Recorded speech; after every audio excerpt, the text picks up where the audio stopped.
The University of Arizona's decision to fire head football coach Rich Rodriguez in the wake of sexual harassment allegations is a move that could soon resonate in courthouses. The university has fired Rodriguez without cause, meaning for reasons unrelated to any misconduct. When a contract employee, as opposed to an at-will employee, is fired without cause, the contract usually specifies how much money the employer will owe the employee. As reported by SI's Bruce Feldman, Arizona is now obligated to pay Rodriguez about $6 million. Arizona's decision to fire Rodriguez without cause does not eliminate the possibility that Rodriguez will face civil liability for alleged wrongful conduct, nor does it eliminate the possibility that Rodriguez and Arizona will eventually face one another in court. Here are 5 legal implications of the Rodriguez firing. 1. Rodriguez faces a $7.5 million lawsuit by a woman who accuses him of sexual harassment. Craig Harrison and Ryman of the Arizona Republic obtained a notice of claim filed by attorney Augustine B. He Menace III on behalf of Melissa Wilhelmsen and her husband, Jason, with Arizona Attorney General Mark Brnovich. The full text of the notice of claim can be read on the Phoenix Business Journal's website.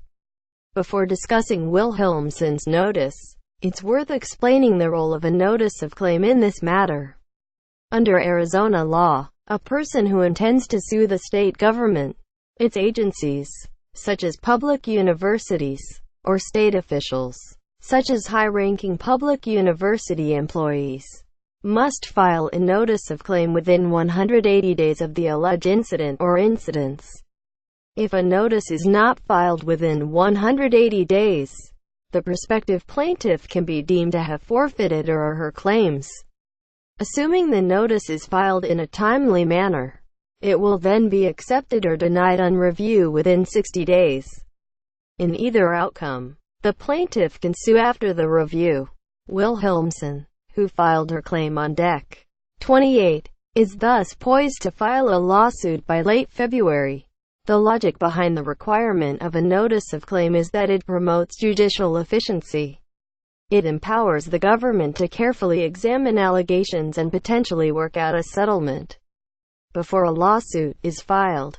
Critics of the requirement contend that potential plaintiffs are sometimes unaware of the 180-day rule. Those potential plaintiffs might believe they have much more time to sue given that the statutes of limitations for many claims are often a year or two. According to Wilhelmsen's filing, she worked as Rodriguez's assistant from 2011 to 17. During this time, she says Rodriguez frequently engaged in inappropriate and sexually threatening conduct. For instance, Wilhelmsen asserts that Rodriguez tried to kiss her and walked around her shirtless. Further, she insists that Rodriguez refused to intervene when players sent her screenshots of their genitalia. She also maintains that the 54-year-old Rodriguez, who is married, demanded that she not reveal his sexual affair with another woman. Rodriguez admits he had an affair with a person who does not work for the university. If Wilhelmsen files a lawsuit, she would likely sue both the university and Rodriguez. She would assert sexual harassment and hostile work claims, and potentially related claims for defamation and intentional infliction of emotional distress. In such a lawsuit, Wilhelmsen would insist that Rodriguez's conduct made her feel uncomfortable and that it interfered with her work. She would also maintain that the university failed to adequately supervise Rodriguez and failed to take appropriate steps that would have held Rodriguez accountable for his acts.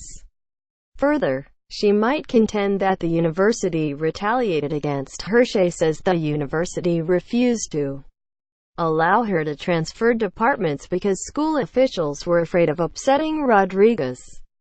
Wilhelmsen might also assert that she has been badmouthed with defamatory lies as a result of trying to hold Rodriguez and the school accountable.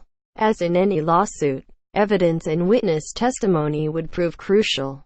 Texts, emails, videos, social media interactions and written notes sent by Wilhelmsen and Rodriguez would prove relevant, as would similar correspondences authored by persons who observed them. A key factor would be whether these exchanges supported or contradicted Wilhelmsen's accusations. Witness testimony would also be important. Did anyone observe Rodriguez behave as Wilhelmsen claims? If so, are there reasons to question that person's impartiality? For instance, the spouses of Wilhelmsen and Rodriguez may be biased in how they describe their impressions and recollections. The same concern could be raised of persons who worked with Wilhelmsen and Rodriguez, such as members of Rodriguez's coaching staff. Wilhelmsen's claims would be strengthened if neutral persons supported her account. Further, if Rodriguez engaged in similar behavior with other female co-workers, it would help Wilhelmsen show that there was a pattern of misconduct that the university failed to correct. Context and timing also matter. In the notice of claim, Jimenez, the attorney, stresses that jurors would be inclined to favor Wilhelmsen if this case were to go to trial in the current climate where #MeToo is in the headlines on a daily basis. Jimenez warns, neither male nor female jurors would have any sympathy for a public figure who used his authority and power to oppress and degrade his female assistant in such ways. 2. Potential legal defenses for Rodriguez and Arizona. Both Rodriguez and Arizona would be armed with several defenses. The most obvious defense would be to reject Wilhelmsen's assertions as false and exaggerative. Any kinds of exonerating evidence and witness statements would be used to advance such a defense. To that end, the university would stress that it thoroughly investigated Wilhelmsen's claims and could not corroborate them. Last October, the school hired a law firm to review the claims. Wilhelmsen, the school asserts, refused to participate in the investigation and would not turn over relevant documentation. On Dec. 28, the investigation concluded without any finding of fault. The university's decision to finance an investigation into Rodriguez is itself a form of defense. For one, it shows that the school responded to Wilhelmsen's assertions with action rather than passivity. Further, if in fact Wilhelmsen declined to cooperate in the investigation, it could signal that her claims were not sufficiently credible to withstand scrutiny. Alternatively, it might suggest that she declined to avail herself of an opportunity to hold Rodriguez accountable in order to better preserve her $7.5 million legal claims against Rodriguez and the school.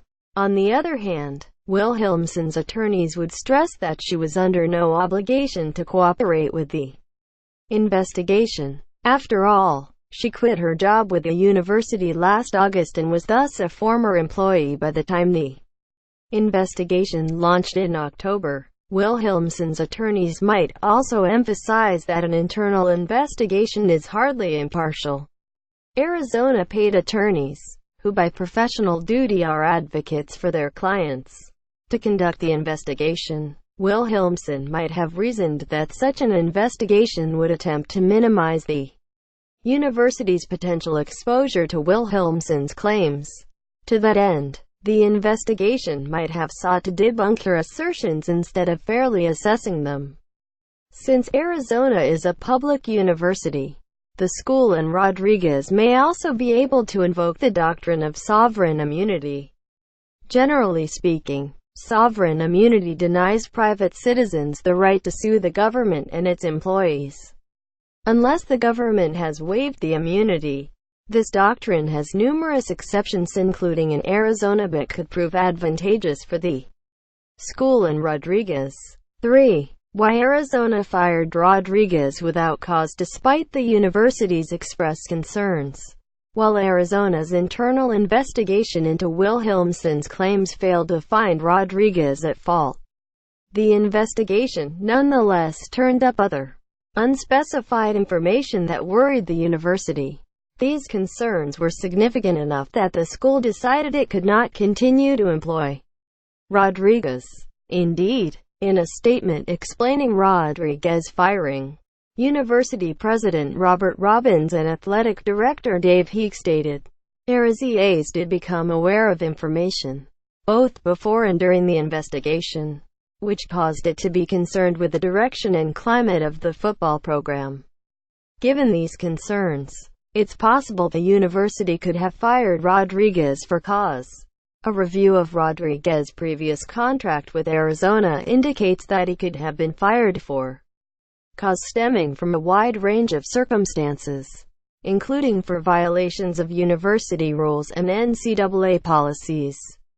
If Rodriguez's most recent contract contains similar for cause language, it is logical to assume that this publicly funded school could have tried to save $6 million by firing Rodriguez for cause. However, had the university gone down that road, Rodriguez would have likely sued the school for breach of contract.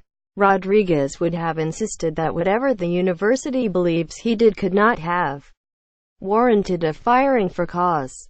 Rodriguez would have then found himself in a similar situation to the one currently occupied by Rick Pitino, who has sued the University of Louisville for firing him for cause in the wake of the college basketball corruption scandal. The risks for Arizona in litigating against Rodriguez are the same ones Louisville faces with Pitino. A lawsuit could lead to pre-trial discovery, a process during which both sides must exchange evidence and provide testimony. It is during pre-trial discovery that parties can be forced to reveal evidence that reflects poorly on them. For instance, emails where persons use inappropriate language could prove damaging to the reputations of Rodriguez and other persons employed by Arizona.